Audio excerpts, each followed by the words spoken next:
All men are geeks. Stop denying it, you bastards. And some of us are tabletop role-playing game geeks. Join us for some non-SJW, non-woke, non-PC bullshit, old-school advanced Dungeons and Dragons.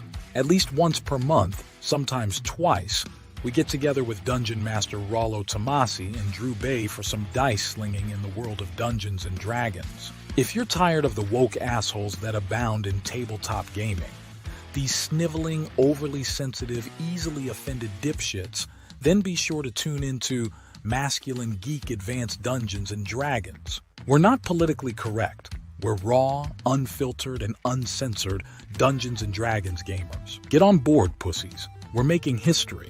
No broads allowed. Get your own game, ladies. Spurgs and tards need not apply. All right,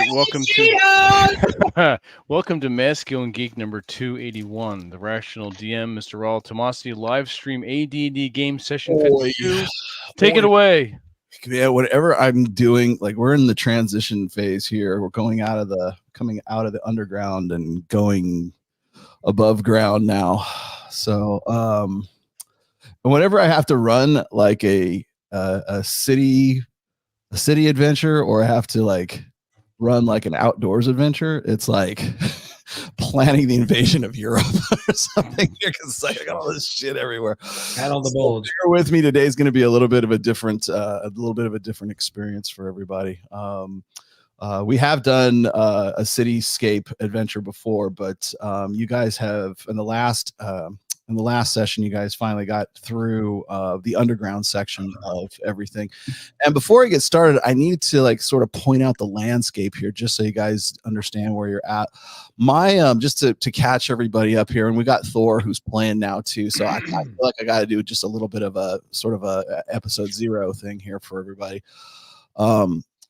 You guys are, I run my campaigns are run in the world of Greyhawk, which is Gary Gygax's original world. I do a little bit of a different take on it. It's just Gygax's world of Greyhawk, although it's pushed into the future and sort of like it's kind of like a post-apocalyptic version of Gygax's Greyhawk. So everything is kind of in ruins. There was an old empire that is sort of crumbled into ruins, and now it's almost like medieval, like Dark Ages Europe. So nobody knows who's in charge, kind of thing. And so there's a bunch of different factions politically happening that sort of that affect the rest of the game world that you guys are in. So sometimes you might know if something's going on, sometimes you might not.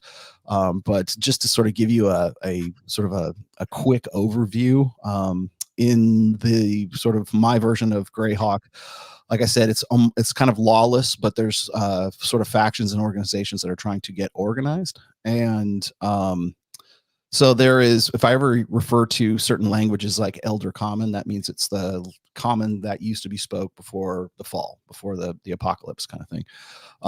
And sometimes things are written in that language, and sometimes they're written in sort of like elder versions of like Elvish or Dwarvish or whatever else. So sometimes there's an old version of languages, and sometimes there's a newer version, which is what you guys are used to speaking. And so the other thing is my game world is also kind of low to medium magic. I don't really do, like, magic is it's outlawed.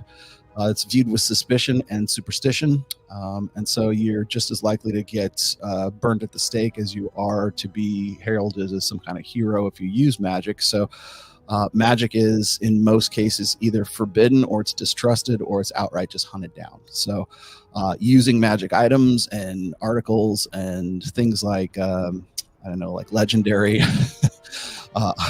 items are sometimes viewed with a lot of suspicion. So it's best to sort of keep a low profile, especially when you are in cityscape adventures like we're about to engage in right now. So on the last session that we went through, we got through the part where you guys, the illusionist gnome escaped once again. And so you guys have been traveling along an underground passage for quite some time. I'm going to show you a little bit of a cutaway here so you can get an idea of what the landscape looks like. You are in what's known as the Pomarge, which is sort of a peninsula that borders on 2 different seas. Not that makes much difference to you right now, but in the Pomars, there's what's called the Drakensfeld, or I should say the Drakensgrab mountain range, which is where you guys are at right now. And in the center, or the largest, I think, landmark of the Drakensgrab mountain range is a dormant volcano, supposedly dormant volcano, known as Mount Flammenblut. So Flammenblut, yes. So you're going to yes, everything has German name, German and Latin names, and Gygaxian. So Flammenblut is Mount Flammenblut is a major feature, and there's a reason I'm telling you that. So you'll understand here in just a bit. But I'm going to show you sort of a side cutaway view of where you guys are at right now, and let's see if I can share this screen. Just to give you an idea. Good thing I chose protection from fire, because I don't trust any of you guys. Now we got a volcano. Should be interesting. All right, so you have a map, which of course you've already got a hold of, but this right here is really kind of the layout of where you're at. So if you look down here in part A, in this part right here, this is where you found the escape route out of the temple area where the gnome escaped, and you've been traveling for about maybe you believe about 3 or 4 miles. It's gone steadily uphill until you've reached an outcropping and a cave mouth that is on the corner of Mount Flammenblut. So this is and from this area you can see this, and this will all this island that is in the middle of sort of a dormant lake, or the dormant volcano lake, is where Suderheim is. Okay, so just to give you an idea of like where you're at, sort of the landscape is, there's Draken Keep right here, and then there's the town of Suderheim, and you can see this from your vantage point right here. So that'll be important here when I read you the rest of this, rest of the description here. There we go. Okay.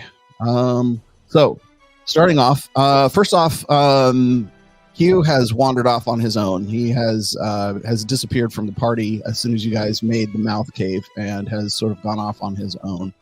So, drunk?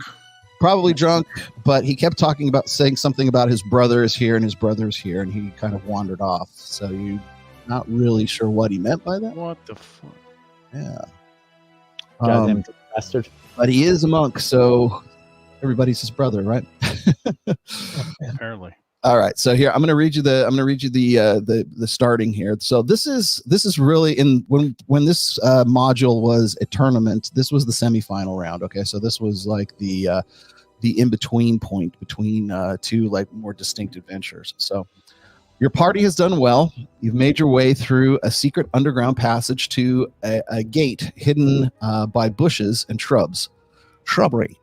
The passage must have run far underground, for the hill is on an island in the center of a large cratered lake.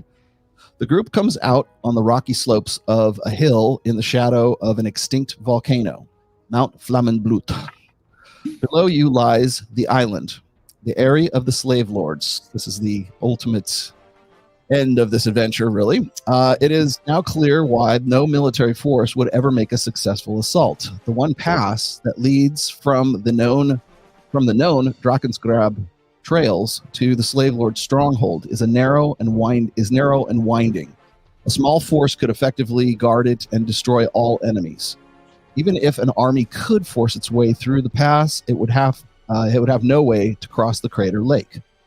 You have emerged high above your goal, the hidden city of Suderheim. Its massive walls make it impregnable. So a more subtle method of entry is called for. You observe Suderheim from afar for the rest of the afternoon. Patrols on the wall and the streets are frequent. More so in the western section of the lower class southeastern section. Public disturbances appear to be punished quickly and harshly. It is time to review your situation. So, With this, I'm part of the way through here, and you guys have been sort of making a camp here and sort of observing the township. You have a rough map of the city of Suderham that you picked up in the temple from the cache of stuff that was in the throne of the fake illusionary version of the with the god of the Knolls, Yinogu. Okay. So you do have this map, which of course is this map right here. There you go. And I'll be let you guys refer to this as we go along. You don't know exactly what the locations are, but from what you've been able to sort of sketch out and what you've been able to see from your vantage point, this is roughly what you're looking at right here. Okay. So Vince, whenever you want to like have a look at that, just feel free to just go click that up so you can have a look. So the rest of you guys can figure things out for yourselves. I'm going to go out on a limb here and say that Blodgett has made a few forays down into the city just to sort of get the lay of the land and come back and sort of like allow you guys to know what's been going on. Okay, so the kings, the dukes, and the lords who hired you have made good on their part of the bargain. They've healed and you guys have healed and resurrected your comrades who were wounded and slain. In your previous adventure, you lost some magic items, but you've attained others. And you now find yourself equipped as indicated and ready for action. Okay, you descend towards the ramshackle buildings and the dock area outside the city walls. In the slum sections outside the city, you encounter a dozen or so richly attired people in fine silken robes, disdainfully making their way towards the city gate. Guessing them to be buyers of slaves, your party ambushes and subdues the frightened aristocrats without difficulty. Amongst them is a slave that they have wrapped in very heavy bonds and very heavy chains, and he looks like a very formidable fighter. And this guy introduces himself as Svengar. The Svengar is a barbarian of some sorts, and these slave purchasers were going to actually auction Svengar off so he could fight in the pits because he could generate a lot of money. So as you have subdued these would-be slavers, you managed to free Svengar, and Svengar has agreed to join your party. So thank you. Yes. You learn from the guessing them to be buyers of slaves, your party ambushes and subdues them, the frightened aristocrats, without much difficulty. You learn from them that Suderham is known as the city of the Nine dreaded slave lords. It is an imposing stronghold guarded by elite troops, culled from the races of a dozen or more lands where the slavers hold sway. You learn that within the city is a well-guarded stronghold, impossible for a small party such as yours to penetrate. However, there are rumors of subterranean passageways beneath the city, used only by the slave lords and their agents. Certain contracts in the city will have clues, or contacts in the cities will have clues which can lead you to these passageways. A search of your prisoners reveals papers that will grant you entry into the city. So they have their papers, and their fine robes will effectively cover your armor if no one looks too closely. You have chosen to enter the city at sunset to improve your disguise and to avoid unnecessary encounters and challenges. Tying up your prisoners, you also realize that you must act quickly. Guards might find your prisoners, or escaped enemies from your previous adventures might arrive, giving warning of your coming, such as one said little gnome. One of your prisoners laughs before you gag him. You fools! The slave lords know everything their enemies do. You haven't a chance. Okay, so we're going to begin our session here at the front gates of Suderham. So that is going to be right up here at the very beginning, as you can see up here at the top there. Okay. You know, if we had just killed and buried them, we wouldn't have to worry about anybody finding them. Yes, but you're a cleric of Palor who believes in life and love and sunshine. I'm pretty sure there's exceptions for killing evil people. Doers. I have no such clerical obligation. Dude, their slavers kill them. I don't give a fuck. Slaving's bad. We don't want to do like our ancestors in the North did, where they're indentured servants for the next 15 years. There you go. We can't let them talk. We can't risk them talking. Unless they're hot blondes, and then you let them go. Exactly. Or keep them as an indentured servant for 15 years. I think that'd be a concubine at that point. There you go. Well, maybe for 5 months if they last that long. No, yeah, you're right. All right. So this is you guys right here at the front gate. Okay. All right. So as the players approach Suderheim from the north, you notice that the city walls and the gate and the corner towers are very well maintained. The stone is nearly 30 feet high with 50-foot towers, and the heads and shoulders of armored soldiers can be seen above the battlements. The roadway ends at the main city gate, which is where you guys are right now. The outer doors are open, but at the far end of the gateway is barred by a massive portcullis and flanked by 2 sentry posts. Darkness is beginning to settle upon the city as the party nears the gateway.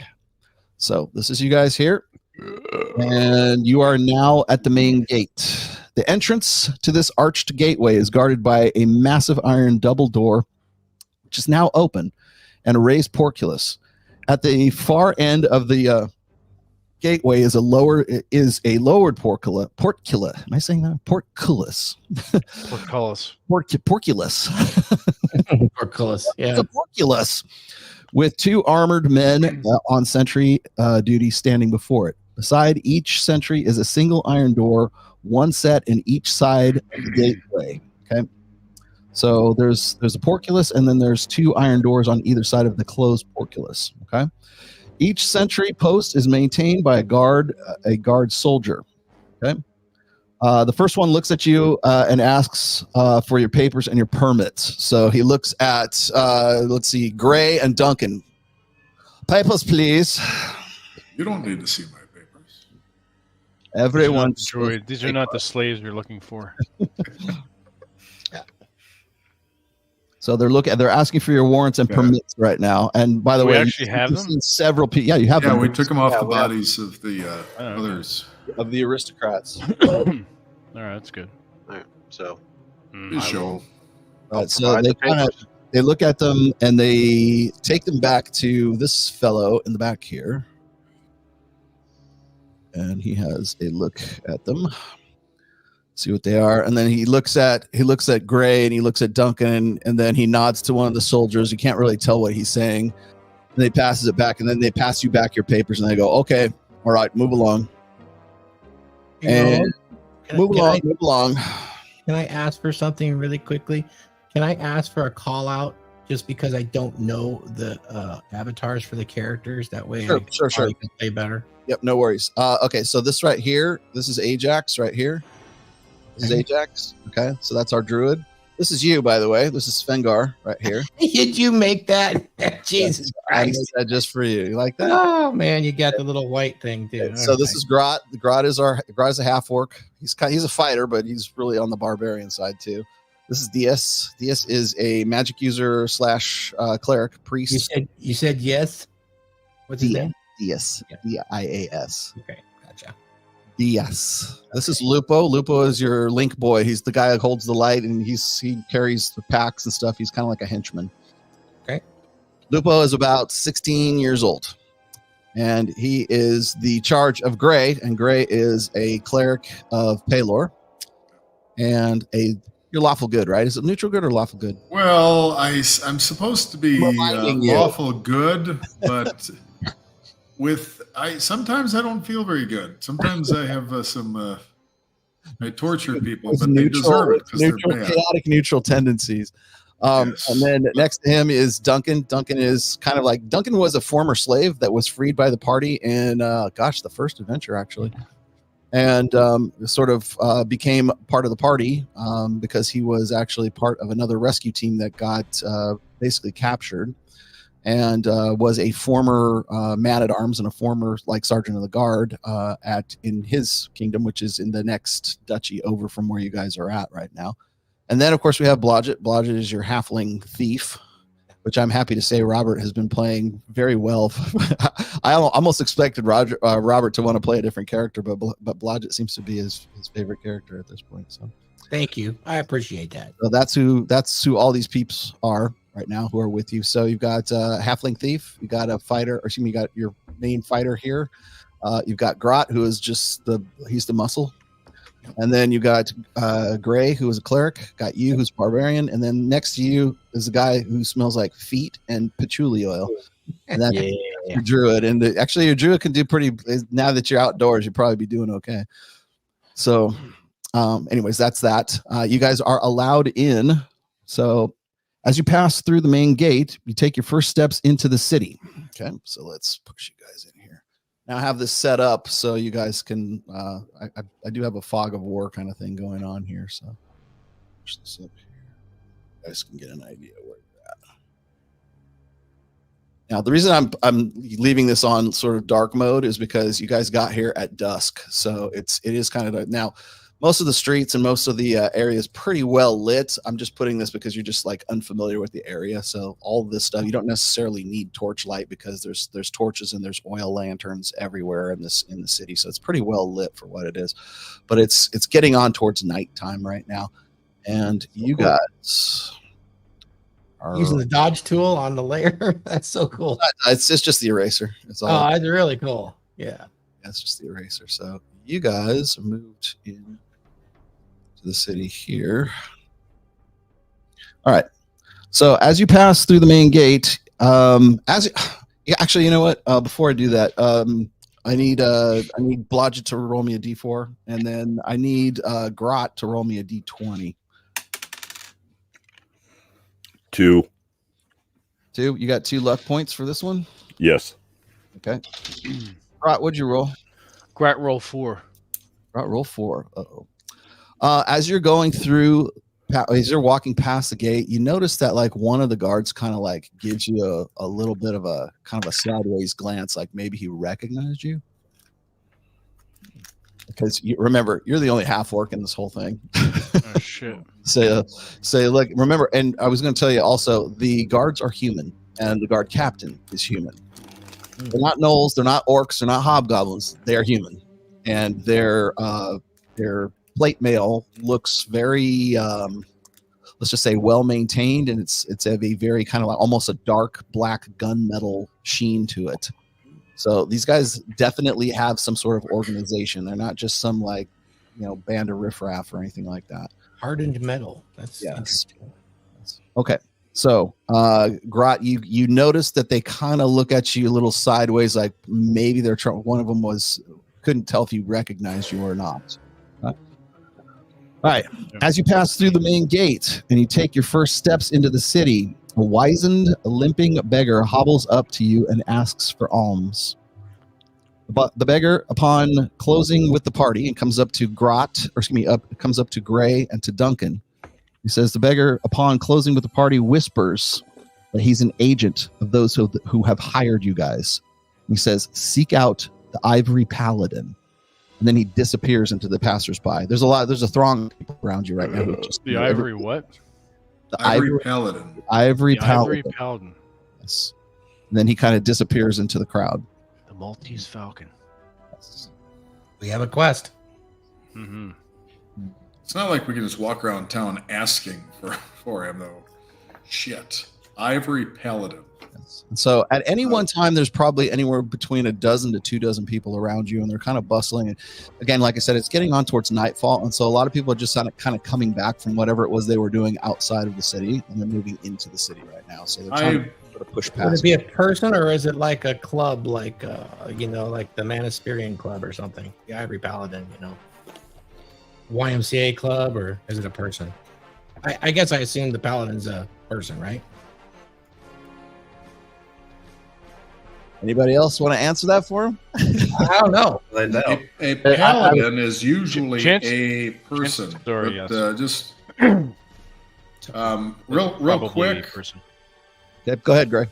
I was going to say nobody else knows this other than the 2 of us that were told, but I do immediately and Lupo gather the group and share this information with them. So now everybody else does know. Okay. And to keep your eyes and ears peeled. Could it be the name of a local tavern? Yeah, that's what I was thinking. Yeah. I was going to ask, if on my forays into the city to scout things out, did I see any place The only that had that nomenclature the only or place would that fit you're- the description the only- similar? Well, the only place that you're familiar with right now is actually the You're in the northern end of the city right now. You're more familiar with the southern end of the city, which is sort of like where the riffraff are, where the thieves guilds and stuff are. We need to be extremely careful discussing anything amongst ourselves, and also what we pay attention to, and whether we say anything to anybody else, because we don't know who are agents of our enemies here, or how many spies they may have on the streets, or just informants in general. So it's not like we can go asking around. We just need to really pay close attention without it looking like we're paying close attention, because that in itself could indicate that we're up to something. Guys, This is tricky. You're gathering everybody around to like say this to them at the same time. If I was to whisper to you guys, this Ivory Paladin, could it be code word for like another tavern or something, like the White Knight? Maybe that's the medieval way of saying like Ivory Paladin. Let's. Hey, Rollo, can I roll boy. perception? You can ask me a question. All right, TJ. If you think you can do it, you probably can. That's the beauty of Gygaxian D&D. That's right. No, what happens is everybody's encouraged to be an acrobat once. Right.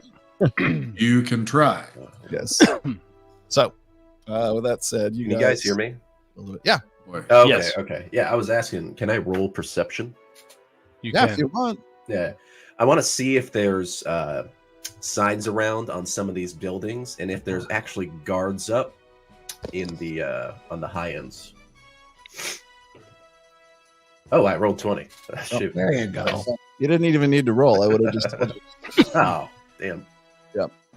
So as far as the guards are concerned, they are all on, they walk along. There's several of them. There's 10 or so on the wall at any one time. It's very well guarded and very well organized in here. So as far as signage is concerned, you don't really see any signage per se from your vantage point right now. So you kind of come in the northern entrance here, and so the walls and the buildings here are a little bit nondescript. All right.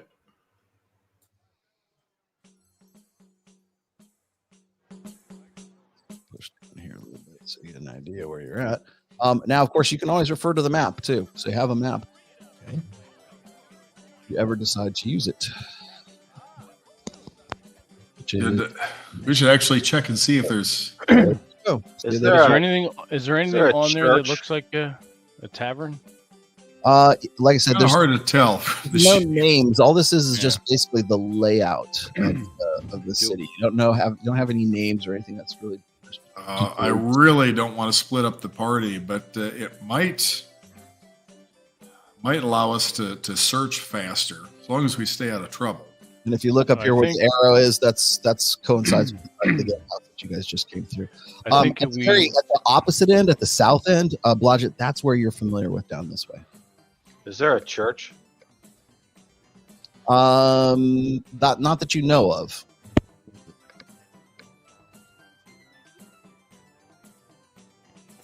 Like I said, the map here is about as much information as you have on the actual city. Rollo, that guard that gave Grat the side eye, is he still standing near me? No, he's letting in more people come in, and they're all trying to push past you as you're loitering about here. All right. Maybe we should head south. We should do something and not stand here like idiots. We should probably look. Actually, if we're dressed as aristocrats, we should probably make our way towards the upper class areas, nicer shops and markets, and not be hanging out in the slums, because we may also draw some unwanted attention from thieves and pickpockets if we're dressed nicely in this part of town. I think it's too late for that. We do not want to get into any Several kind of people. combat right now. Remember, there's so many people here. You don't know who's looking at you sideways and who's just minding their own business at this point. Yeah, and we're standing here with captured slaves. Yeah.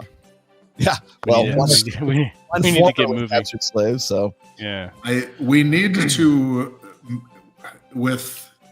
we should probably continue to pretend to treat him roughly, so as not to look not to be conspicuous. If he is supposed, or is he in disguise? Did he? Because would they have had enough disguises for all of us, or is he still just wearing his slave stuff? you're still well. He's just he's a barbarian. He's just basically in his skivvies, and actually, he doesn't have any weapons on him at this point. So Okay, Should so probably we just try tell to him just outfit him with something. yeah. It's if toss him a weapon if shit goes sideways. But for now, I think we need to pretend that he's still enslaved, as to not raise any eyebrows. Mm-hmm. Actually, since they caught him here, we could ask if he has heard anything about an ivory paladin. Maybe it's the name of an establishment. Might have overheard something. So is that something that he would have overheard? So have any knowledge? Sven, they're trying to speak to you in a common tongue, and it's a little bit hard for you to understand what they're saying. You catching like every second or third word that they're saying to you. See So if we got a spell for this. you come from the north, and they don't speak the way that these people speak down here. But you're picking things up, and they're asking you if you know anything about the city, if you know anything about an ivory or a white paladin or white fighter of some sorts. And so you're kind of figuring this stuff out for yourself as it goes along. The aristocrats who actually took you prisoner, you were actually taken in a raid, and they thought you would be a good pit fighter for them because they could make some money off of betting on you. But apparently that never happened because these guys came along and they freed you while they were sort of ambushing the aristocrats. But now you've been sort of separated from your clan, and you're very long way from home as far as you know. You're not really certain how far away or what the lay of the land really is right now. So you're kind of like a stranger in a strange land at this point. And so you're just basically you've got just scraps of like scale mail. And you've got just your hair ties and your beard ties, and no weapons per se, but they're offering you. What are you guys going to offer him? I want a halberd. An axe or something like that. Yeah, halberd. I want a halberd. All I've got are blunt weapons. You don't want anything I have. A halberd. Okay. Well, I love halberds. It's not like it's impossible to find. I mean, this is a bustling city, so. Yeah, we have lots of money. Let's go shopping. Just the dirk would be fine. Yeah. So you guys have been kind of like pushed a little bit further in here, so you can sort of get out of people's way. But Grat hungry. Does Grat smell food or cheese or ale? Does he smell anything cooking? Not from where you're at right now. Do we need rest? Or are we okay? No, you guys are well rested. Remember, we're talking. This is almost a week later after the. Oh, okay. All right, we're fine then. So, Rollo, does everybody here speak common? And I'm not very proficient at common. Well, you're more. You speak common, but you speak elder common, and so like some of the newer words. It's almost like it's kind of like you speak the King James version of the Bible, and everybody speaks like the New okay. Sounds good. Thou art all fools. Yes. Kind of along those lines. You still get it. It's just like, trying to. Forsooth. Yeah, you have to like sort of parse out the cognates and everything. How darest thou say such? Yeah. Hey, Rollo, you said this is a slaver city, right? Yes. With fighting pits. So, I mean, they got some vicious animals. There's a possibility of that. Ooh. Ajax sits and thinks like, I have animal friendship. I need to find something. There you go. You're determined to find a pet, aren't you? I want a pet, damn it. We got Benny. Benny needs a friend. He does. Besides me and Grot. It's a possibility. That's right. We need another Possibility exists in this adventure. Put it that way. Like a war dog or some shit. So you guys are still kind of loitering about here, and the guards are kind of looking at you as to like, why are you guys still here? Let's move along so that we don't draw too much attention. The further we can get from the guards, the better. Agreed. Yeah, Act Drew, normal. I like that idea. Act normal. Let's go further south. Drew's our leader. Which way I'm would just you here like to keep to go? everybody alive. Where do I want to go? Blodgett, which way are you going to go? Because I know you're just going to go your own way anyways. Yeah, 'Cause Blodgett knows some Blodgett of the was here. town. Go to. I'll move straight ahead, staying on the main road. Okay. Move down a bit.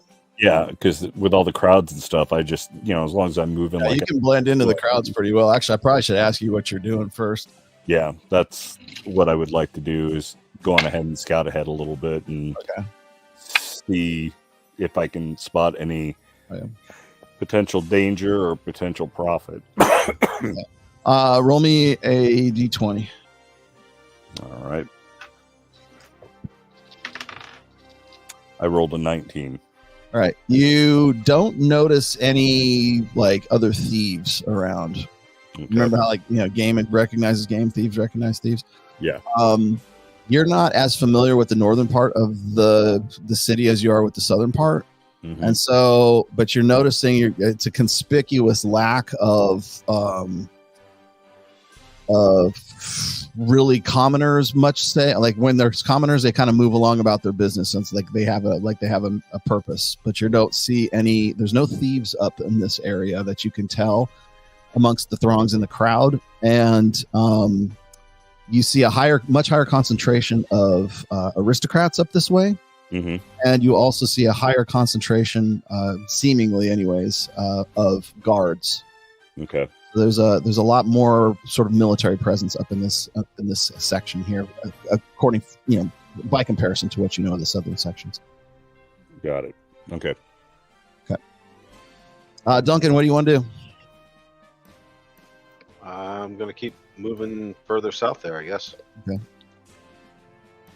Right, you guys still have your merchant's garb sort of covering yourself. Now, for Grot, it's very difficult for him to do to sort of like move inconspicuously because he's so big and it's kind of tough for him. Everybody else doesn't have too much of a problem, except for you, Duncan. Duncan, you also remember you're also wearing a helmet and plate and everything else too. So you might be able to blend in as a guard rather than a merchant. So if you don't want to wear you're trying to keep up the ruse. We could have them remove the merchant stuff so that, and just if anybody asks, there are bodyguards For sure.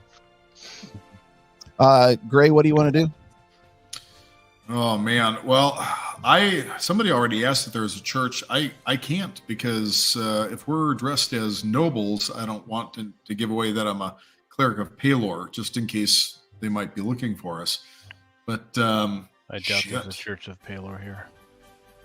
Oh yeah, if it's the center of a slaving thing, do we speak? You know what we should probably do is go and scout their the main stronghold in this. So is that the structure in the very center of the one map? that's in well, you go ahead and click that up for us, Vince, if you want. Let me go.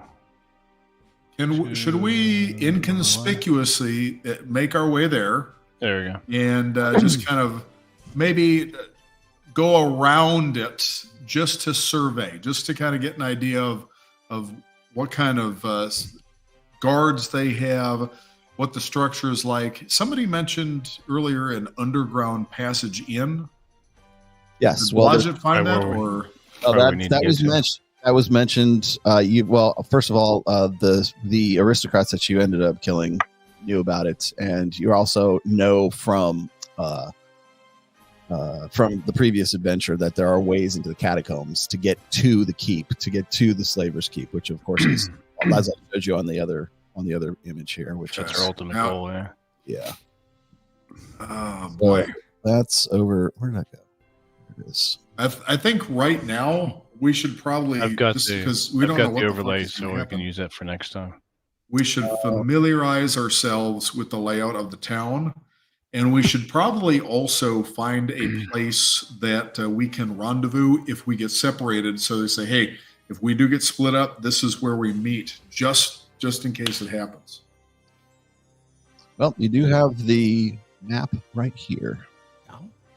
when Blodgett, and I'm asking Blodgett, when he was scouting out around here earlier, did he find anywhere, maybe a particular tavern or an inn that is not as trafficked, where we would be able to have some privacy for discussion? I'm concerned about our ability to move through this place and not draw any attention, to have any kind of discussions.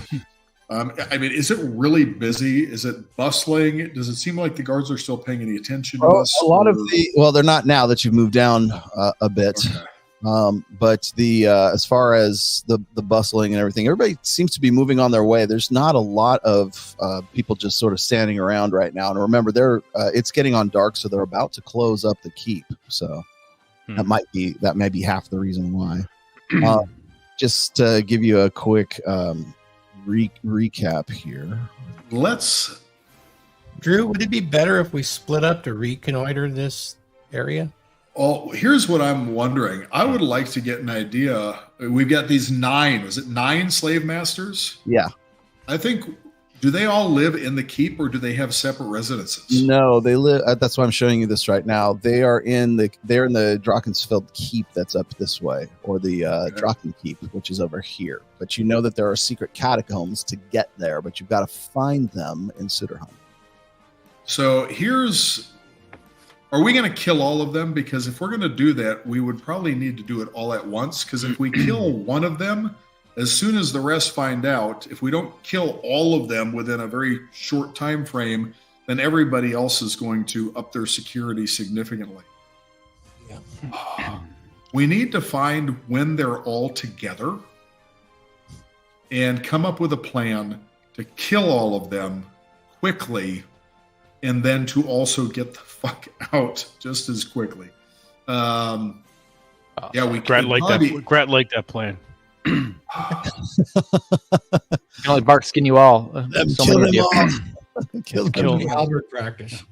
But yes, we need to probably follow them and just observe inconspicuously for a while, see what we can learn about their day-to-day, and just listen and find out, are there any events, is there anything upcoming where they're going to all be in a place where it might be easier, where they might be more vulnerable. Who close to them might harbor some resentment or have some ambition we could take advantage of? Is there some way that we could maybe swap our disguises for guards or something to get us close enough to them? I would imagine they probably have tasters for their food, so poisoning them probably isn't an option. You should have played an assassin character. Right? Maybe. Right. But I'm thinking I'm going to hold on to that silence spell, because if we do some sort of just start stabbing people in the throats type thing, I could cast silence to keep everything quiet until that's done. Maybe we're getting ahead of ourselves. We need information. We don't know what we're going to do until we know what our options are. But we're here to kill them. Is that the plan, or am I just getting has always been the plan of myself? All right, so we are here to kill them. Awesome. And of course, as a cleric, I'm here to just keep everybody who needs to be alive. Well, as you are pontificating and pondering these things and exploring the options, you get down to a break here in the streets. Now, remember, you guys already have the map there, so feel free to liberally look at it and tell me which way you want to go. Okay. And so you've got a door right here, and you've got an alleyway that's right on this side over here. And as I said, it's getting a little bit darker. You guys arrived after dusk, so there's an alleyway that goes down this way.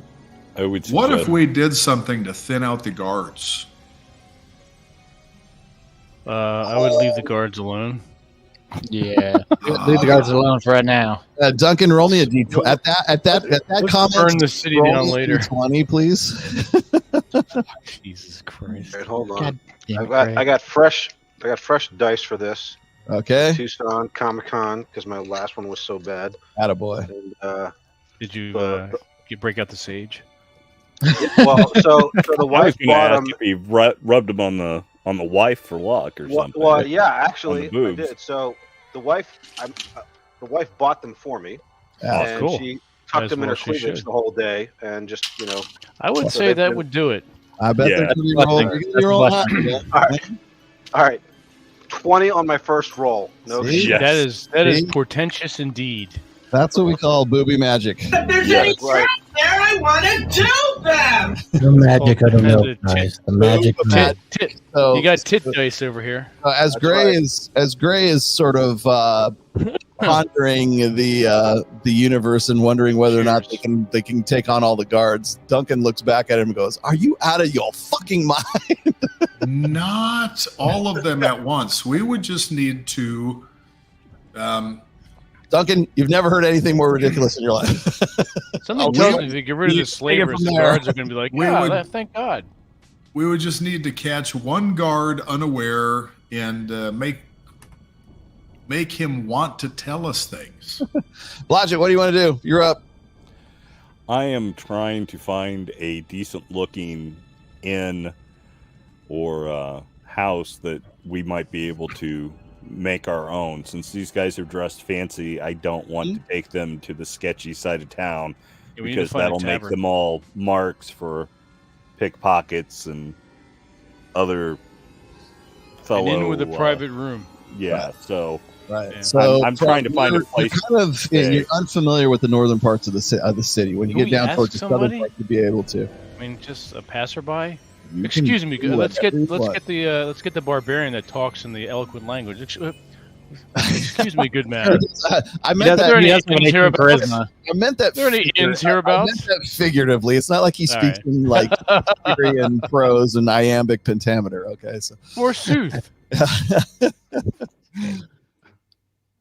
So Blodgett, you're looking around. There's nothing that looks like that around here. There's just a darkened alleyway that's over this way. There's a door here, and then you can continue on. Yeah, I'm going to continue on down the main street, especially at dusk. Yeah. All right. I'm gonna keep smelling for cooking food. Okay. I'm smelling for animals. Still haven't heard. Yeah, there's no animals. You do see the occasional goat walk by, like with the commoner, but that's about it. Blodgett, I'll move you down here, Blodgett. Again, you're kind of, remember, you guys, just because you're on your own here doesn't mean there's not like a dozen different people. Oh. Duncan, what do you want to do? Well, I'm gonna take the suggestion of just getting rid of the robes for now and walking around like I'm a bodyguard for these guys. Okay. And I'll ask the next person that doesn't look too sus, like, hey, where's a good place for me to take my Nancy boy friends over to for a nice place to stay? Okay. Roll me a d20. My Nancy boy. Now that one's only an 8. Oh my God. Have a D10. Titty magic's gone. On a d10.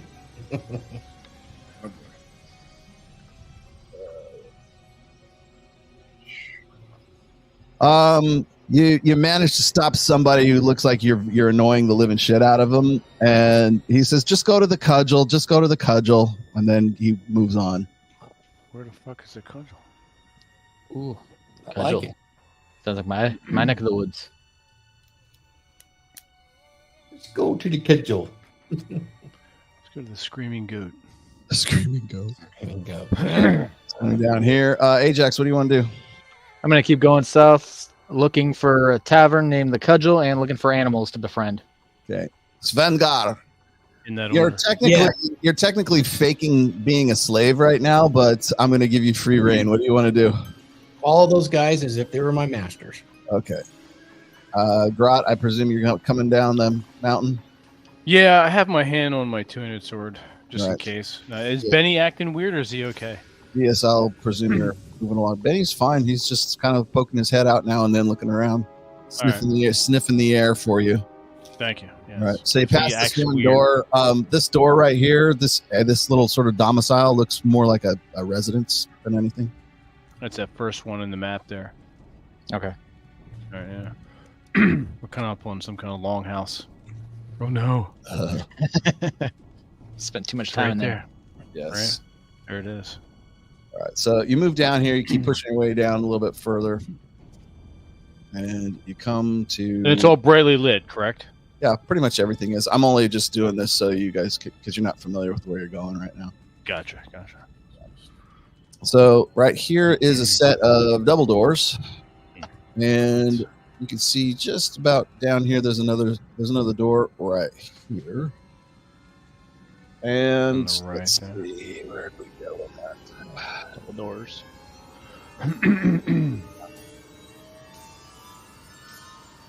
Okay, going through the double doors, you see right around this area right here, you see a lot of guards. There's probably about 6 to 8 guards, and they're kind of coming and going in through these double doors and pushing in and pushing out, as if they're like changing patrols or something like that. And again, you notice that some of the guards are just sort of regularly adorned. They seem to be in chainmail and like partial plate.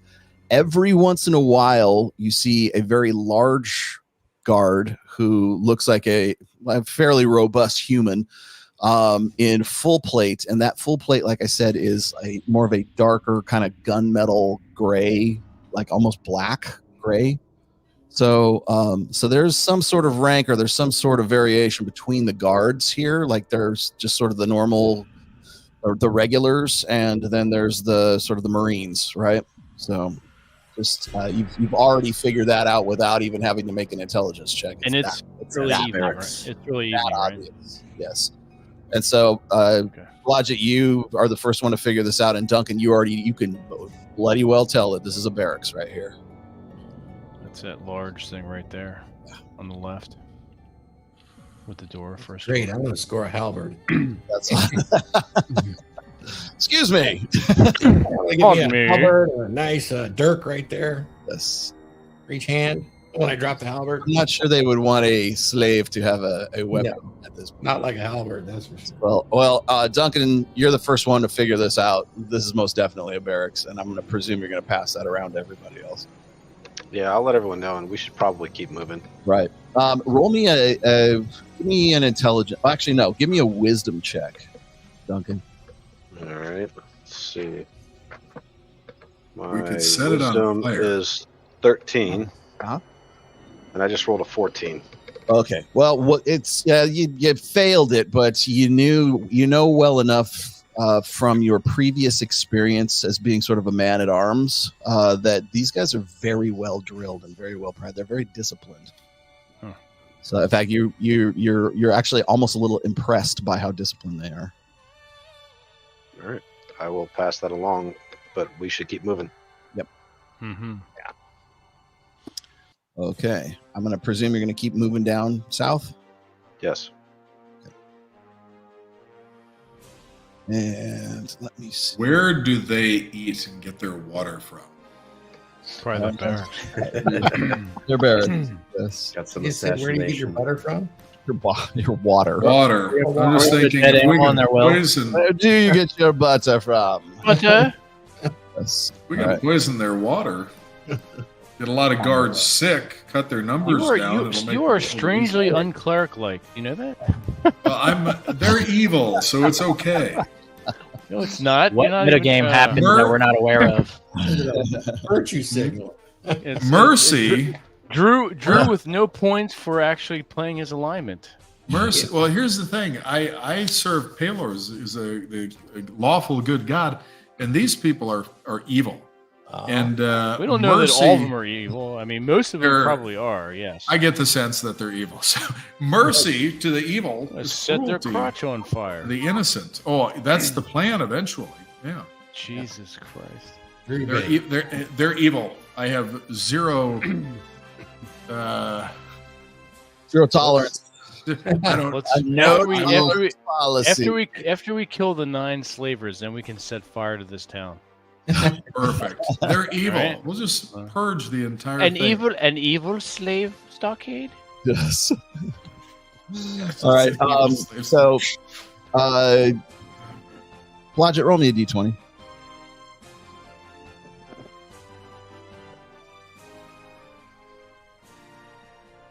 Hold on, I gotta pick up the dice. They're evil. They must die. No, all better. I agree. Fortunately, I had another one handy. Save the animals. Rolled a 16. Okay, you can tell by the outside of this building right here. I mean, it's one building runs into the next, kind of along these sort of cobblestone, walkways. But this one is a very, very large residence, and it looks like it could be the home of a very prosperous merchant. Okay. And of course, the door is locked. There is a bell outside, and then it's also very well lit. There's oil lanterns outside, but it looks as if this is a very well maintained. And by the way, it's a 2-story structure. Okay. So you can tell that there's a walkway of some sort that's up above you as well. All right. Should we send Blodgett up there to maybe break in through a 2nd-story window and check the place out? You mean the one that's right by the barracks right there? That would be a really great idea. Why don't you do that? You want to use luck points? Okay. Nobody's going to notice Blodgett's doing that. Who put this guy in charge over here? All right. We'll distract intelligence is 16, and he says no. No. How about no? How about no? Okay. All right, would you like to keep going? Where do you want to do? Yeah, I want to continue. Every so often, I'm going to stop you and let you figure something out for yourself. Yeah, I want to continue going forward. I am looking to see if I can find a reputable inn or tavern on this end of town before being forced to take them to the sketchy end. If that's a fountain there in the center of town, there may be something around that fountain or down one of those. Can we see what that is, Rollo? That you're looking circle? Yeah. Was that? I thought that was the keep. It's not the keep. The keep is off to. I showed you the map. It's like some kind of town square, kind of like. Oh, okay. Yeah, if that's like the center of town, there might be an inn or tavern or something there where we can, if nothing else, get a meal. We could just give somebody more information. Give someone a low value coin and say, direct us to the fucking truncheon or whatever the fuck that thing was. The cudgel. And we need to keep our eyes out for anything that even hints at an ivory paladin. Maybe it's a statue. Maybe it's the name of an establishment. Maybe it's a person. Although the guards are all wearing darker armor, so it wouldn't be any of them. And I would imagine a paladin would probably not want to stand out in a place like this that's mostly evil. Any way to ask a local that would be inconspicuous? I wouldn't trust them to not go to the guard. You never know who you're talking to. Right. Some fucking Karen. Oh, Blodgett, the double doors that are right next to you, right there. Yes. Locked together, and it has a little sign hanging from it. It says closed. When you look above it, and it is some sort of Wainwright's shop that it is used right now. Wheels and shit for carts. So we don't have any artificers in here? No. Useless place. Just unless you need a wheel. All right. Move you guys in here.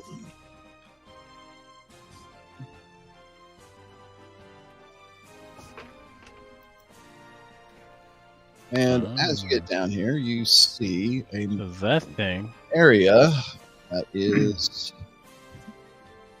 closed. Well, I guess you guys will be able to see it. So, see that? See that stuff over there too. Okay.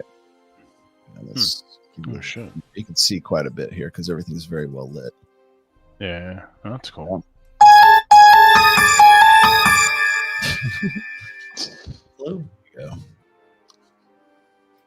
That was mildly starting. Okay. So in front of you, as you guys sort of come up to this massive structure that's here up in front of you, this is what you see. And milling about, there's a few people milling about, but nobody seems to be really too terribly concerned with the structure that you guys see in front of you at this point. And this is a massive circular Colosseum-like building. It's nearly 100 feet in diameter and slightly over 50 feet tall. There are doors all around it that lead into the interior of the structure every 20 feet or so. These doors are closed, and signs read "Closed, keep out." And they are posted on each one of the doors.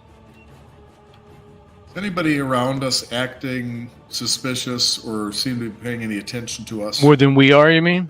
Yes, more than we are. Not thus far. Let's see.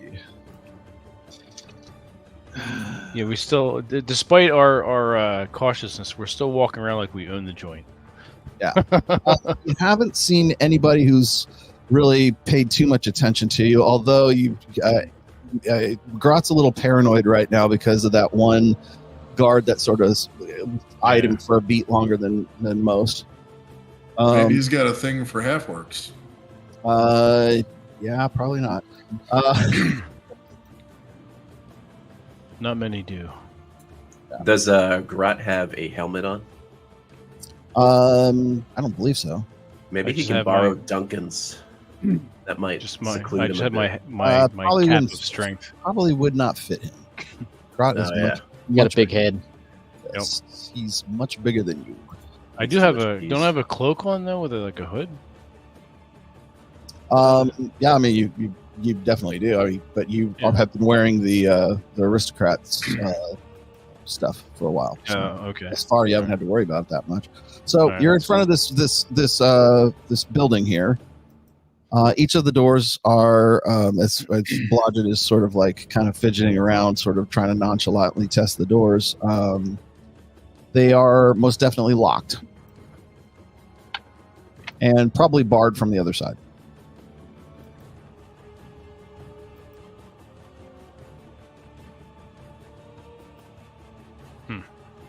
Thief, you're up. Do we notice any commoners going anywhere through doors? No, you don't see anybody. Like I said, all the doors say that it's closed. As you are sort of trying to figure this out, two guards walk past you, and they kind of look at you a beat longer than you're comfortable with, but they're just pushing past you to get back to the barracks. But they're kind of like wondering why you guys are there, but then they kind of lose interest in you and they move up. They move on northwards towards the barracks.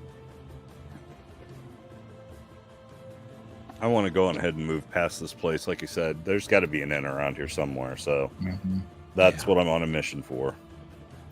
Agreed. Blodgett, roll me a wisdom check, and DS, roll me a wisdom check as well. I rolled a 9.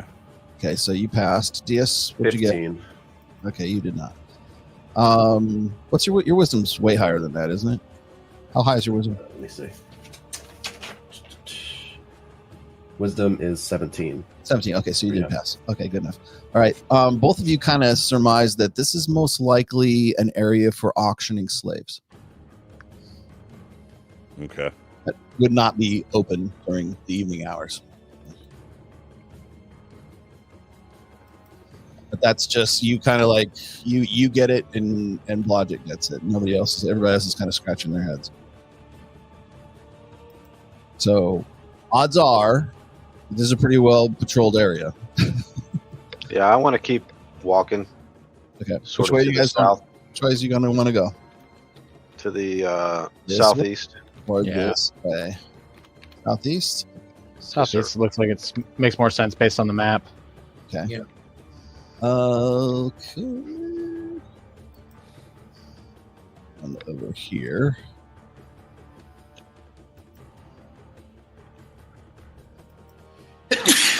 Bless you.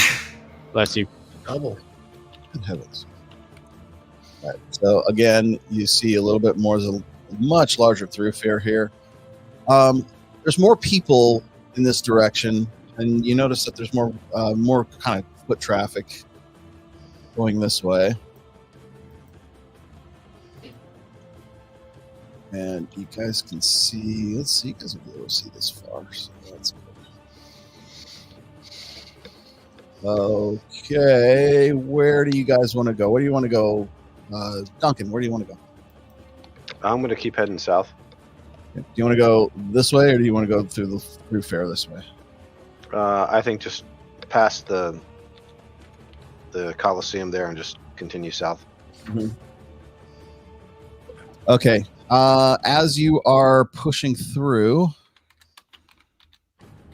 to the south, Blodgett, roll me a d20, please. Grot, roll me a d20, and Svenga, roll me a d20. D20. Roll me a Here d20. we go. I rolled a 16. Oh, get a lot, get it. Get my magnifier. Sorry. Yeah, it's really cool. You don't speak in iambic pentameter. You speak in like 16. Swedish. 16, brother. You'll notice it too. And Duncan, you notice it too. Over here, you see a sign that's hanging over these double doors. That says, that looks like there is a, it looks like a brawl on the sign. It looks like a guy like beating up another guy on the sign. And it is a tavern. And it is called the Fighting Man's Haven. Love it. Is the name of this tavern over here in this corner over this way. So the UFC bar. All right. Yeah. So that's what you see from the outside. It says the Fighting Man's Tavern. What do you want to do? You want to keep going? I think we should go to the tavern. I agree. You asked me to stop you when there was a tavern, and you happened to notice one. So yes, let's enter the tavern. Sure, we'll check it out. Okay. Get some drinks and carefully listen to the discussions around us. See if we can pick up any useful information. All right. So you guys go in here.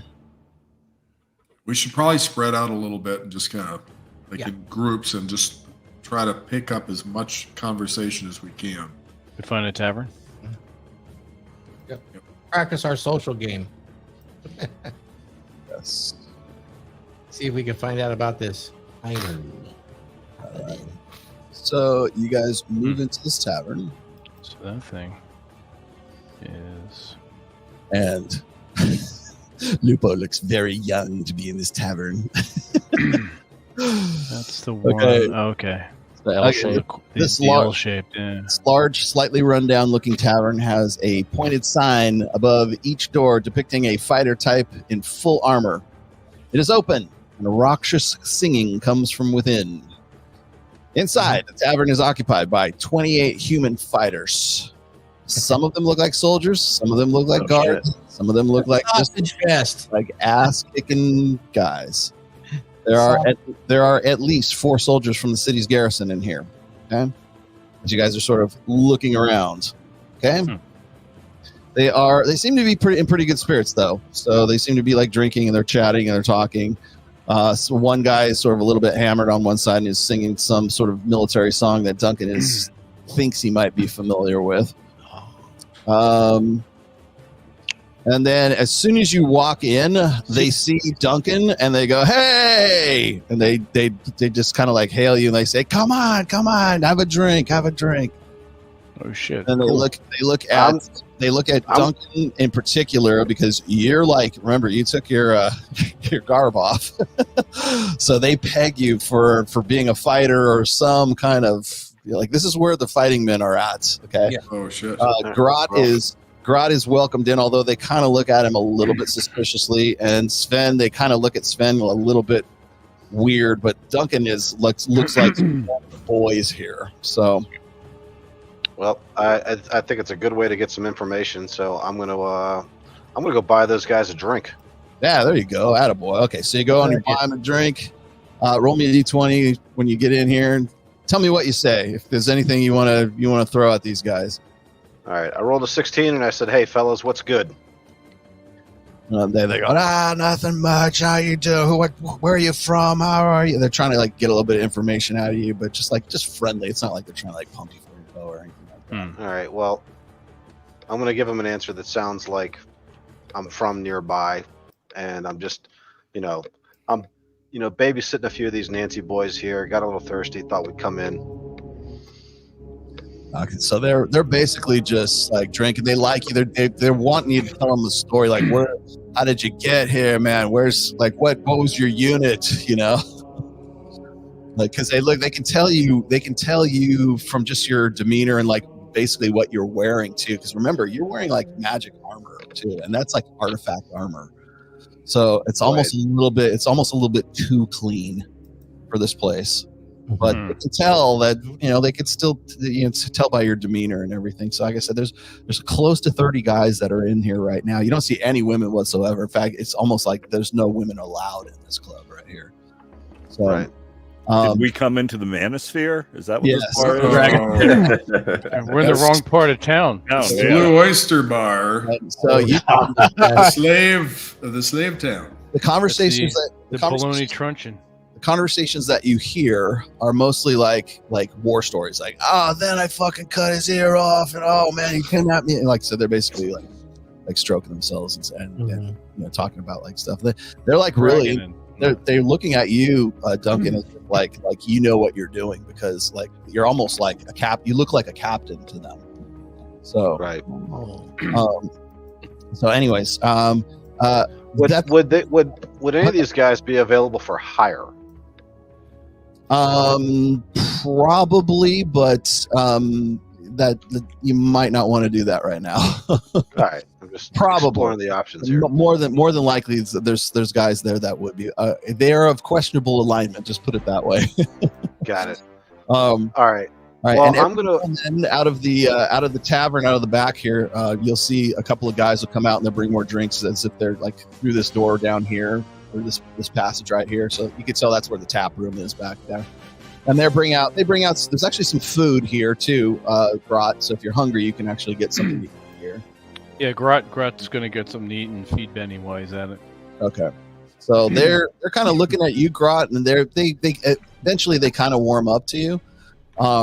About that time, Grot and Sven, there's a guy in the bar, and his name is Davis, and he is about 6'5", and he's a ginger. And the dude is like, he looks pretty burly, and you can tell he's a little bit drunk. He slaps you guys on the back, goes, "How you doing, brother?" And he's kind of like, "Hey, what's going on? You guys want to play cards? You guys play dice? Where do you play? Where you from?"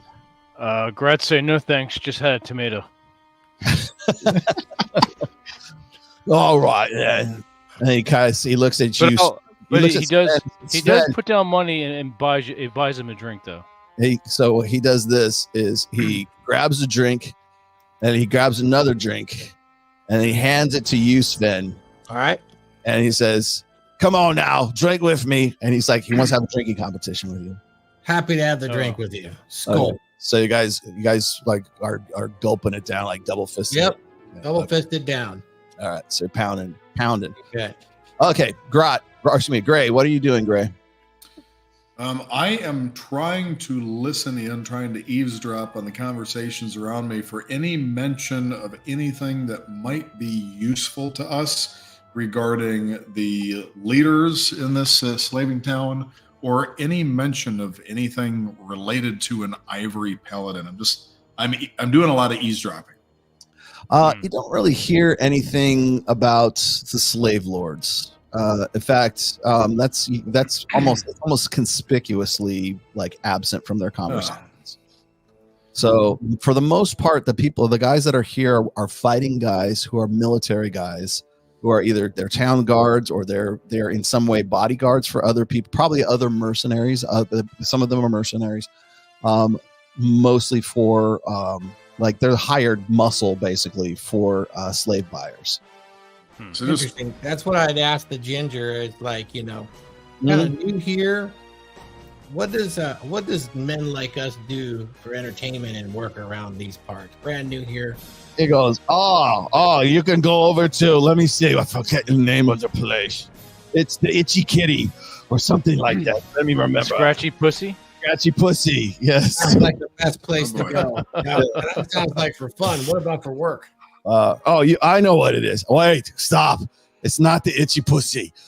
It's not the Itchy Kitty. It's the Wildcat. You have to go to the Wildcat. Go to the We should go to the Wildcat. And he kind of like, aims for the door, and then he kind of tips over and crashes. Like bursts into his. Maybe it was the feral cat what he's talking about. You gotta go. Before we go there, just warning everybody, I do not have any cure disease spells memorized right now. The STDs we're all gonna get. I have cure light wounds and cure serious wounds in effect. As you announce that to the party, everybody, like 3 of the guys who are like drinking with you, they throw what's left of their beer at you. Who wants to live forever? I'm going to check my spells right now because I have a feeling that at least one of you is going to need cure disease soon. This guy is a joker. I hear the conversation between Gratz and the Thor's character and the big guy. I asked, sure. Is there any big cats that are at this wildcat for me to befriend? Well, now he's passed out drunk. He's on the floor. You're talking to the guy who's like face down. And I stay close to them just in case I need to cast bark skin on all 3 of us at a time. They've all been eaten by the Haitians, by the gnolls. Haitian cat. They let all the gnolls into town and they ate all the cats and ducks. Yes, 20,000 gnolls. I'm slow. They're eating the dogs. More animals. So somebody pipes up and says, "Well, the wildcat, you might actually catch something there, but the best place in town is the Rose. You got to go to the Rose. The Rose is better." Now, is that near the White Paladin? Wadjet, roll me a d20. Excellent. All right. 13. You have heard of a brothel, a house of ill repute, a den of iniquity, known as. I like it already. Known as the Sign of the Rose, and you have not been there, but you do know that it is in the southeast portion of the city. All right, I will share that information with at least Grot, because I'm assuming I'm somewhere close by him. You've also heard of the Wildcat, aka the Itchy Kitty. The Itchy Kitty is in the northeast portion of the city, which is more for the uppity, higher class aristocrats. Okay. And I also share that with Grot that they may not serve his kind there. Yeah, they might not serve your kind there either. Oh, I'm not expecting them to. So let's go. Grot suggests we go. I have esoteric interests. Yeah. Show me. It's completely scientific that we're. All right, so you guys can continue to drink and continue to get hammered, or you can decide what you want to do. I'll get one more drink and one more bite of my turkey leg for the road. After I feed Benny, I'm going to go back to the group and suggest that we either try to get more information from these guys for the caverns.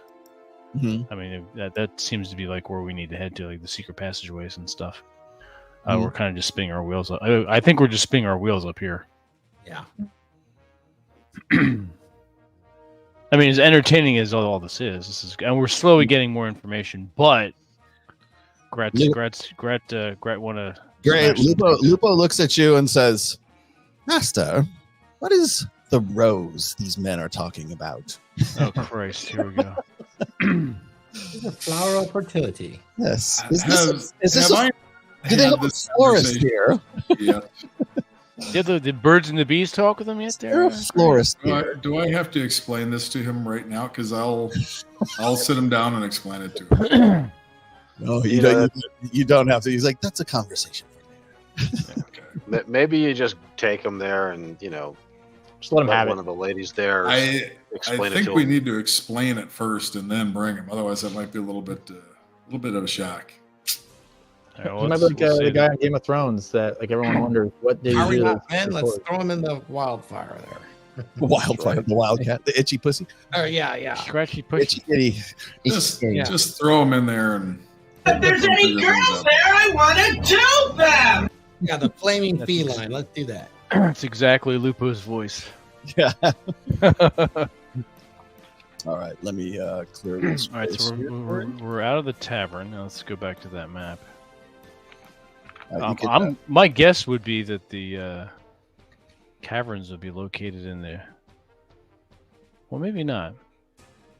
Entrance. What would be the best place? Where would be the best place to hide the entrance to a cavern? In the seedy part of town, which would be glaringly obvious, or would it be in the nice part of town where it'd probably be in somebody's basement, hidden trap. Well, yeah. Well, doors. obviously, it's not going to be in the attic. But what I mean is, like, what the entry point.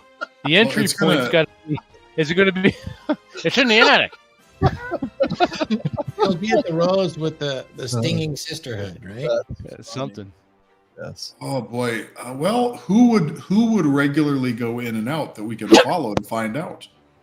Well, I'm assuming that other nobles use the cavern. You think it would be in the nice part of town, right? Or would it be in the seedy part of town? Well, So maybe the sewers where they dump the chamber pots. That might be. It is up the hill, not down the hill, right? Have we noticed any kind of sewer? Lupo has a brief moment of lucidity and says, "Well, if they were careful enough to create a secret passageway that would lead them out of the mountain, would it not stand to reason that they would also have secret ways to get into their keep?" Oh yeah, not in the attic.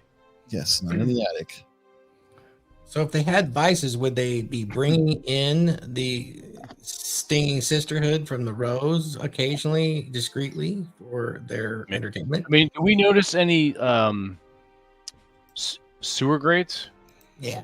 You've only ever seen a couple of. You've only seen some drainage, so you can tell that there is something underneath. Yeah. There's obviously a sewer system here. You can tell. It's our time down here. It's a very well-maintained city. That's a good clue. Yes. I mean, you have passed several grates and several drainage spots already. We can send Blodgett down there. We can tie a rope around him and just lower him down. Is it a rope or a string? That's probably a line. Well, yeah, I was going to say a little twine. Sorry. Halfling, he'll do it. Yeah. Look here, you. All right, where do you want to go? Let me bring up You're milling about. You're loitering. The other map. So there. You're fighters. That L-shaped thing there, and then we've got this long hallway going out to the east with all these doors. Yep. What does that structure look like on the left? It almost looks like castle-y looking. That's the slaves market. You guys just passed that. That was one with the doors that at every 20 feet. Oh, all right. That's the one that's in the center of the town. That's this over here. Like this area. That's the center thing. All right. So Yeah, what's it's a Coliseum thing? This hallway, the street we're going down now with there's three doors. There's like 1, 2, 3, 4, 5. Right here. There's 5 doors on the left-hand side there of the street we're on. Mm-hmm. Yeah. What is that structure? Does it look like to us? Which one? One directly across from it? Yeah, the one directly across and the one next to it, as far as we can see. What do these two small doors look like? One across from you is... That's a residence. This one right here is a residence. Oh, okay. Right there, that's a residence. Oh, okay. Gotcha. And you can tell from the look of the other one there. Oh, the next one that's over from you is Blodgett can see it from here because he's smart. It looks like a jeweler's shop. It is closed right now. I'm imagining most of the businesses are, except for taverns and inns. And yeah, because we're here late. Most definitely the jeweler's shop is closed at this point. In fact, the reason why you know it's a jeweler's shop is because it has a gated front door. Okay.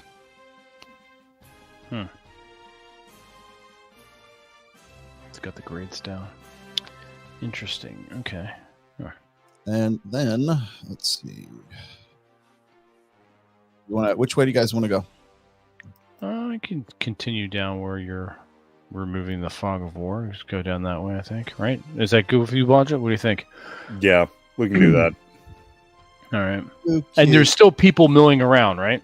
Right. Yeah. All right. Not as many over this way. but it's a little less traveled this way.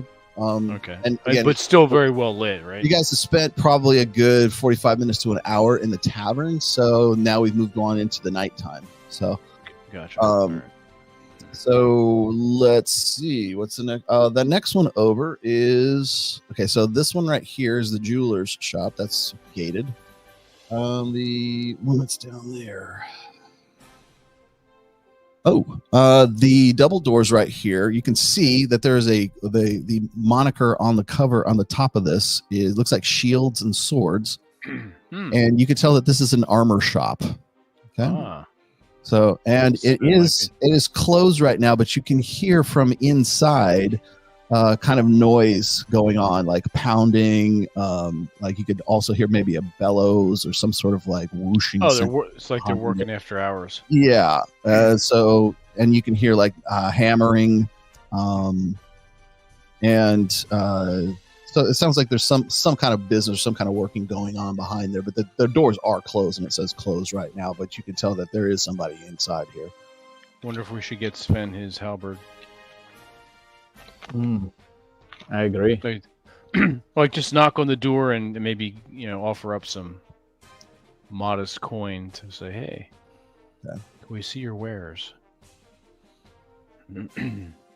Sven is not here to confirm or deny that offer. Oh, I see. All right. Well, he can go for him. All right. So you knock on the door. You kind of have to time your knocking when they stop pounding because I'm gonna Grat will pound. Grat's gonna pound hard. Yes. Okay. So a very stout, robust dwarf opens the door. And he goes, what you want? He looks at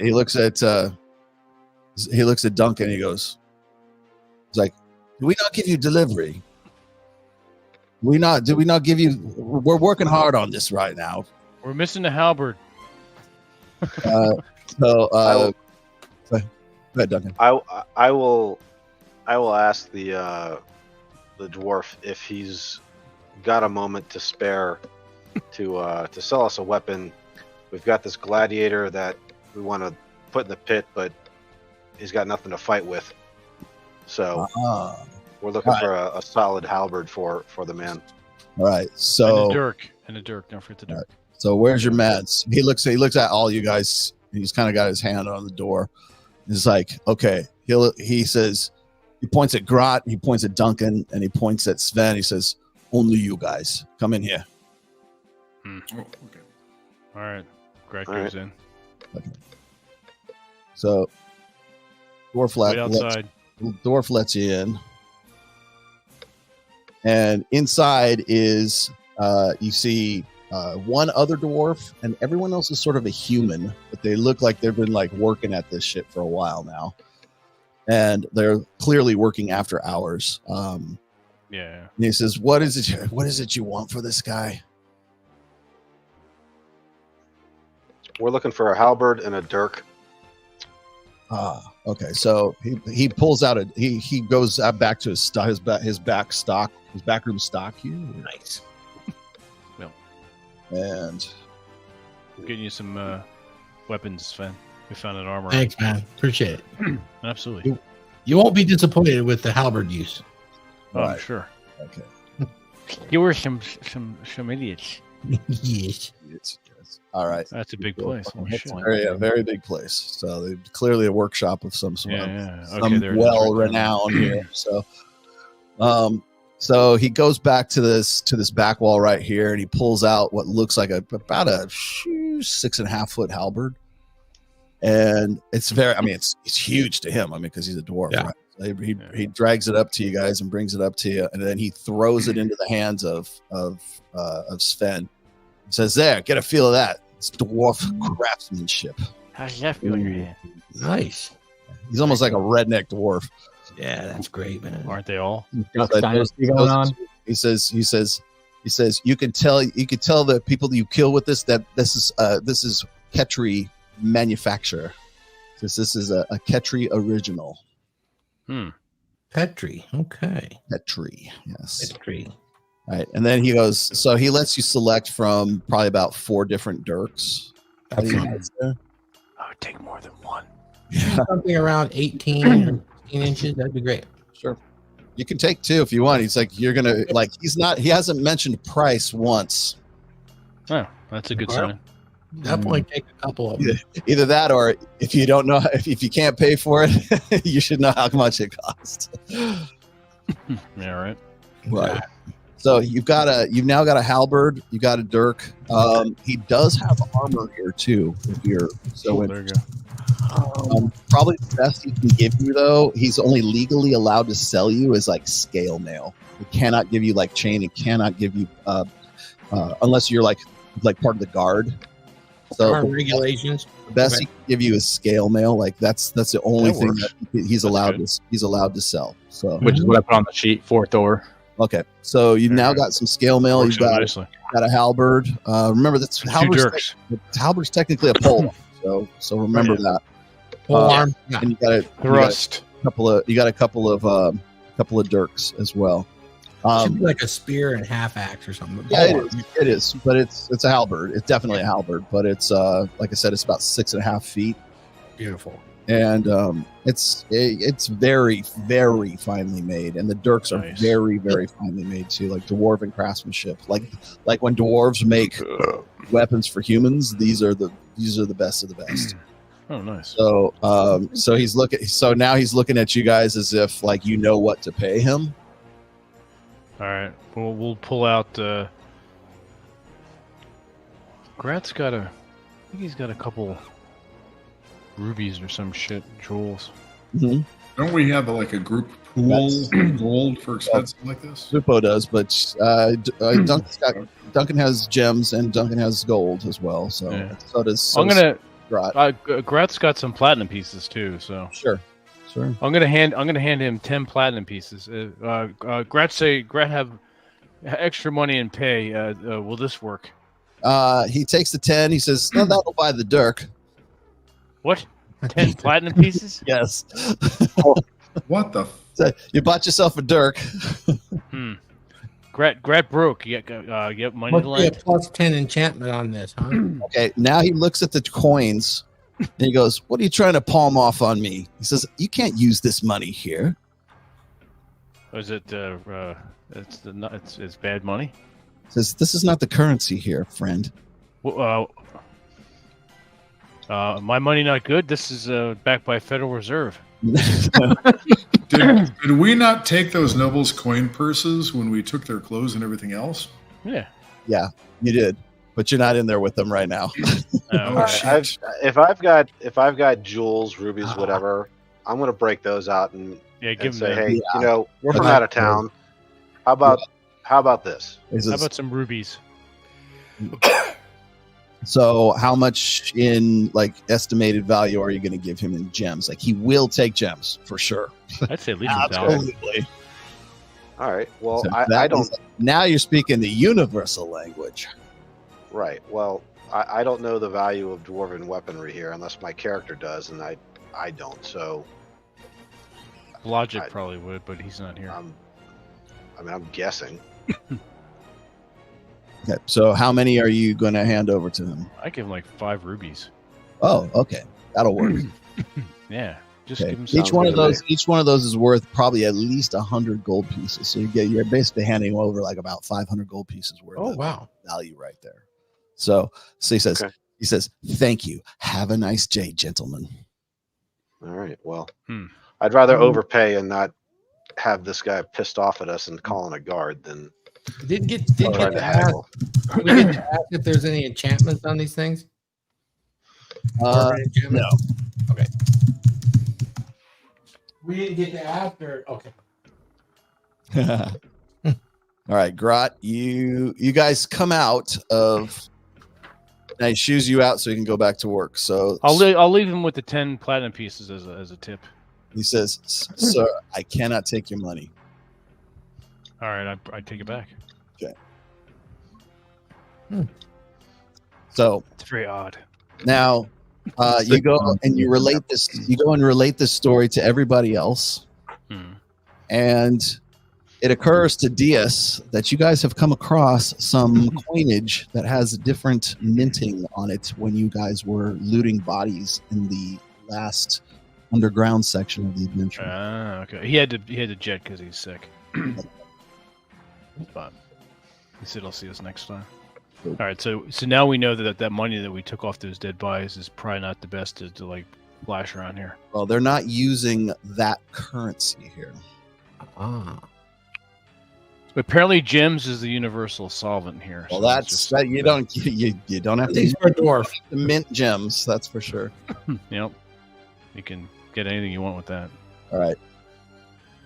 So, as you guys are contemplating this, you look across the throughway here, and you see this door right here. It has a big sign over the top of it. It says "Money Changer." Hey, Wow! Been handy 5 minutes ago. Imagine that. Imagine that. It's directly across the street from the armorer. I like how you told us that Right. afterwards. You son Well, of it a also bitch. has a sign that says "Closed" on the front of it. Right now. Oh, okay. All right, well, we could have Blodgett could have gotten us in there. Hey, Blodgett. So this is the Money Changer right here. All right. That's I the presume you third- guys are going to keep moving down Third this. one down.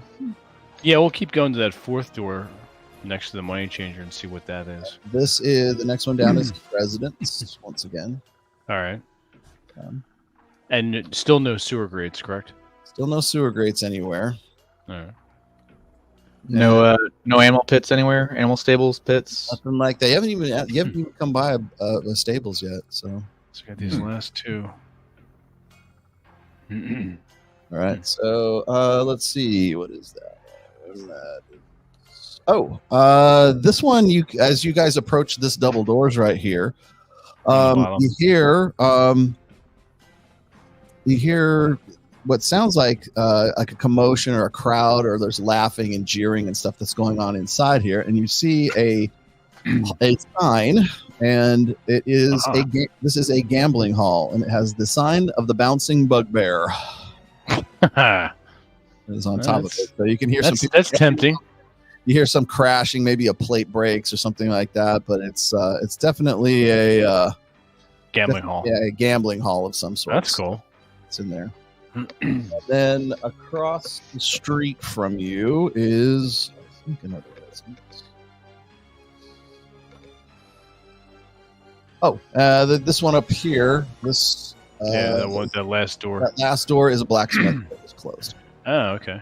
How about the third one on the bottom, or the fourth one on the end on the bottom? There's an alleyway at the top, and then there's one more set of doors on the right, or the bottom. The double doors that are right here. That's That's the bugbear. These ones right here. Yeah, what's that next one? All right, I'll push it. We'll saunter down there. Meander down there. We're gonna meander. See? Yeah. Aw. Okay. Meander a little bit down there, and that is what is that? Well, Blodgett sees this from a mile away. You guys don't see it. It looks like a nondescript door, but there is a mark on the door that Blodgett understands as being part of the Thieves Guild. Oh shit! Okay, right up his alley. Mm-hmm. Yes. You can get some information from there. Crap. Yes, but it is. They're always open. Can we trust them not to say anything to the guards? There might be some informants. There is some a- honor among thieves. This is a squat, dirty-looking building, and it seems to be deserted. Okay. Of course, they'd want us to think. Seems. Well, obviously, if I went there, I would not be bringing you guys with me. Yeah, you should. But it might be a good idea for you to check it out. Yes. After we get somewhere and bed down for the night, I'll come back and investigate. Yeah, that's a good idea. I like it. All right, so that's In fact, I wouldn't even tell you guys probably that's what it is. I would keep that information to myself because professional courtesy and so forth. Is that a sewer grate? There is a sewer grate. There we go. All right. Now we're talking. Hello. Yeah.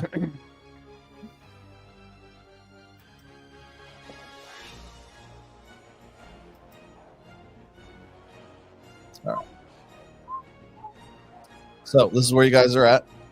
Where would you like to go?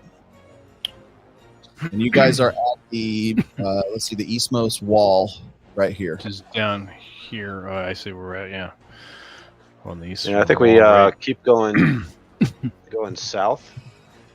I mean, Yeah, we're gonna we have to follow the- explore this whole city and figure Should out we where... just follow the east wall and go down the south there? See on the map? Just go down along the right side there. Yeah, I agree. But first, is that sewer grate? Is it like rusted over? Is it finally made? Is It's there very any kind of fine. traffic? It's a little bit rusted in. Definitely solidly planted in the foundation there.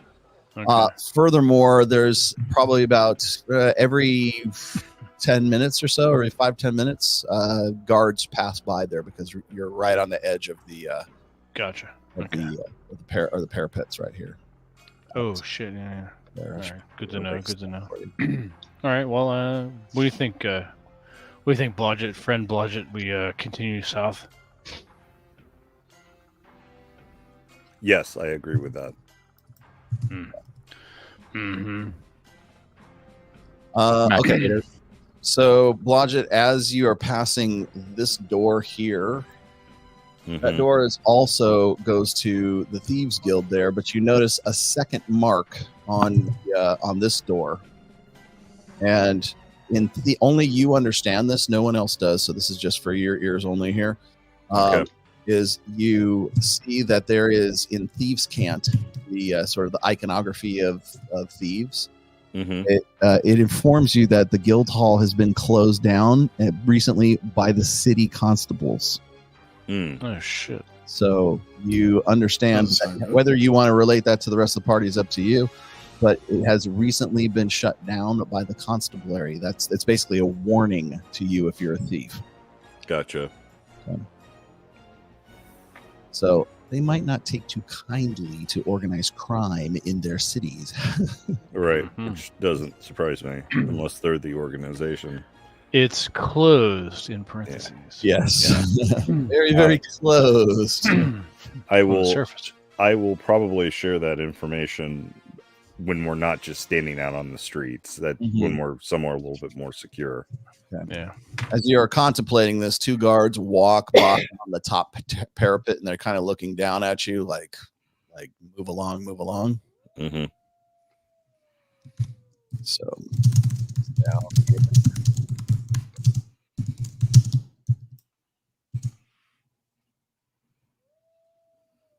Push you this way. And we'll need to wrap up soon. Yeah. Oh shit. It's almost 11. Time flies.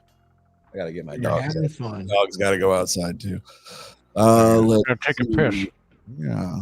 Yeah. Ed's been sleeping here the whole time. I put him in there because I put him in the room now when we're doing this, and he just chills. My other dog always runs around. Okay, so the next part that you see right here, let's see. Oh, you passed this other. You passed another door back there too. Real quickly, let me grab that. Oh, a small building. Small one right there. And then there's another large double door. Right. Okay. So Getting close to the so as you're passing by this door, you also Blodgett notice a Thieves' Cant mark on the door. And this one kind of sends a shiver down your spine because it is the mark of the Assassin's Guild. Oh crap. No one else knows this. Only you understand this. No one else in the party knows. So Right. you just passed this. That small door was the Assassin's Guild that you just passed as well. But that's not been closed down. No. So this small stone building has no windows in its walls, and and the doors are marked with a coded words and signs, and only you understand what those coded words and signs are. Yes. All right. Again, I will probably relay some aspect of that information to them when I tell them about the Thieves Guild being shut down. It looks as if you could. It doesn't look like the door is entirely locked, but you haven't stopped to really determine whether it is. No, I'm not screwing around with the assassins right now unless I have a reason to approach them. Yeah, let's not piss them off. Yeah. Well, I mean, if I was going there on my own, like, hey, brothers, I see that this has been, the Thieves Guild has been closed down. I don't want to trample on anyone's toes. I just wanted to see if I could get some information and then, see if I need to bugger out of here altogether or, but that would be me doing stuff later. So not right now. I'm definitely not going to mess around with that right now. As you get towards these double doors right here, you hear coming from inside a lot of noise and this is a party atmosphere going on inside here. So you can hear there's definitely some drinking going on, some carousing and some laughing and some sort of foul language, harsh language is coming out from out. I like it already. Yep. And over the sign over the top says Den House Pub and Grub.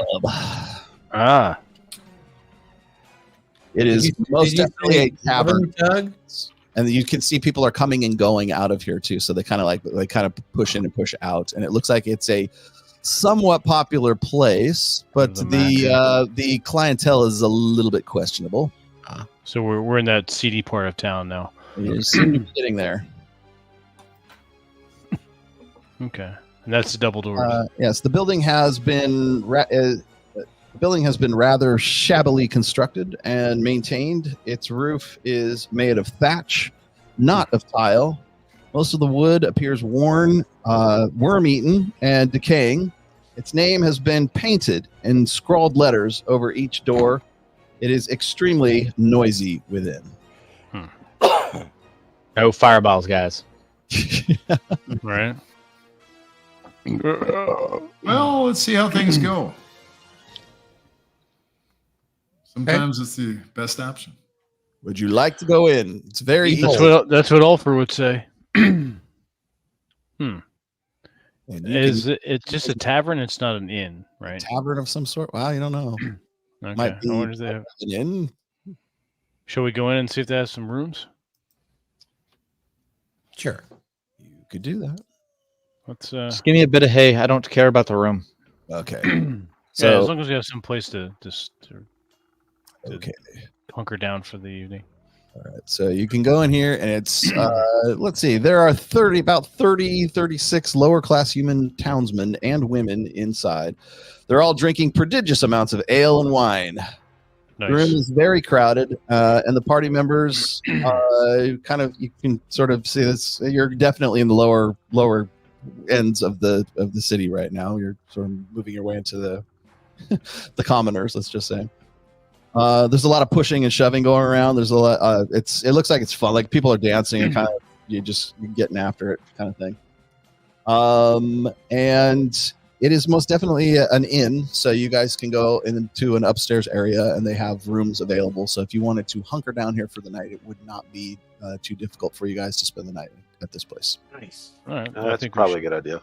Let's do that. We should still sleep in shifts. I don't trust these people. Yeah, we'll still do. You can take first watch. Right. Okay. So you guys for minimal cost are escorted to just kind of like it's like Motel 6. Okay. So it's nothing fancy here. So, and it's fairly serviceable as far as food is concerned. You can actually fill up your rations here if you want to. That's a good idea. You do help like for the working folk. They actually make kind of like sack lunches and shit like that, right? Yeah. Bento box. Yeah, kind of bento box, right? Yeah, you can get they'll fill your wineskin with water, basically. Yeah. All right. Anyways, that's cool. We'll leave you guys here for the time being, and right. We'll pick it up from this point on the next one. Fantastic, Excellent. man.